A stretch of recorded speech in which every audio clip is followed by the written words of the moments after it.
Hamas garee mujaahidoota kan bilisummaa biyya isaatiif qabsaa'udha malee shoror keessaa miti. Filisxiin keessatti kanneen xiyyaaraan haleelamaa jiran obbolootan keenya qulqulluudha. Kana booda Turkiin abadan cal'istee teessee waan kana ilaaluu hin dandeessu jedhan Erdogan. Addunyaan Hamasin shoror keessaa jedhu hundi ni sobu. Israa'el gocha duguggaa Hitler raawwate halkanii fi guyyaa baaraatessi. Garuu isiin isarra gochuma sana Filisxiin irratti raawwataa jirti. Asaan pirezidaantii Turkii Recep Tayyip Erdogan Israa'elin hirriba dhorke addunyaa gamaaf gamanaa jidduutti falmii kaasiira. Gama biraatiin hooggantoonni olaanoon Hizbollaa Hamasii fi Islaamik Jihaad haala Israa'el irratti gama hundaan injifannoo gonfachuu danda'an irratti mari'ataniiru. Kunis raafama guddaa uumeera. Gabaasa kanneen qindeessinirraa hordofaa. Hamas'ı bir terör örgütü olarak görüyor.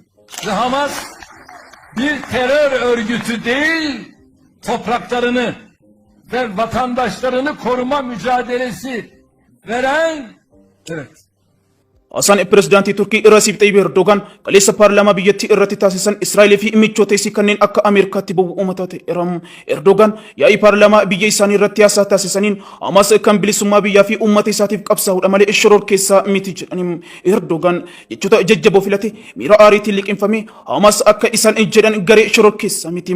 Garee adda bilisa baasa biyyattiiti. Garee biyya Filisxiinii fi uummata isii eeguu yookaan tiksudha jedhani. Erdogan itti dabaluudhaan Hamas dachee Filisxiin harka diinaati baasee Filisxiinotaaf deebisuuf garee qabsaa'aa jirudha malee akka warreen dhihaa jedhan yookaan akka Israa'el jettu shoror keessaa ta'e miti. Kun sirriitti beekamuu qaba dubbiin kanuma jedhani. Hamas Ameerikaa, Gamtaa Awurooppaa, Israa'el fi Yuunaayitid Kingdamiin shoror keessaa jedhamee farrajamuun sirrii miti kan jedhan Erdogan haleellaan Hamas dhuma baatii fulbaanaa keessa Israa'el irratti raawwate seenaa fi bu'uura yookaan ka'umsa mataa isaa kan qabudha jedhani. Haasaa paarlaamaa biyya isaanii irratti taasisan kanaan Erdogan gara Israa'el deemuuf sagantaa qabatanii turuu ibsanii imalan daawwannaaf gara Israa'elitti taasisuuf qabadhee ture haqeera jedhani. Kana dura gaarummaa kootiin Beniyaamin Netanyaahuu harka fudheen ture dubbannees ture kan jedhan Erdogan inni garuu gaarummaa keenya gaarummaa koo fi kan Turkii kaayyoo badaadhaaf itti fayyadameera. Walitti dhufeenya biyyi keenya Turkii biyya isaanii Israa'el waliin uumte kaayyoo sirrii hin ta'iniif yookaan propoogaandaadhaaf itti fayyadameera jechuun tuffatan Erdogan. Erdogan fi Netanyaahuu ji'a fulbaanaa darbe keessa Niiyorkitti walgahii dhaabbata mootummoota gamtoomanii irratti wal arganii mari'achuun kan yaadatamu yoo ta'u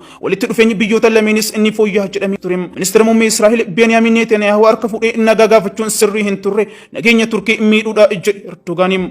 Gochi Israa'el raawwataa jirtu haleellaa isii irratti raawwatameef deebii kennuu osoo hin taane gocha duguggaa sanyiiti kan jedhan Erdogan lammiileen Filisxiin haleellaa samii irraa Israa'el isaan irratti raawwataa jirtuun miidhamaa jiran obbolootan keenya qulqulluudha. Yeroo ammeenyi akka kanaa isaan irratti raawwatamu cal'isnee ilaaluu hin qabnu jedhani.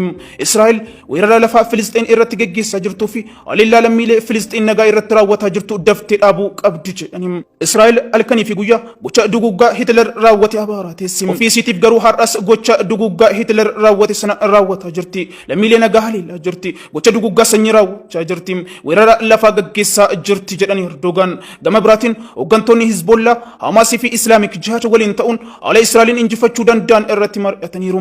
Erga Gaazaatti lolli eegalee kaasee daangaa Liibaanos irratti Hizbollaan waraana Israa'el waliin lola gaggeessaa jiraachuun kan beekamudha.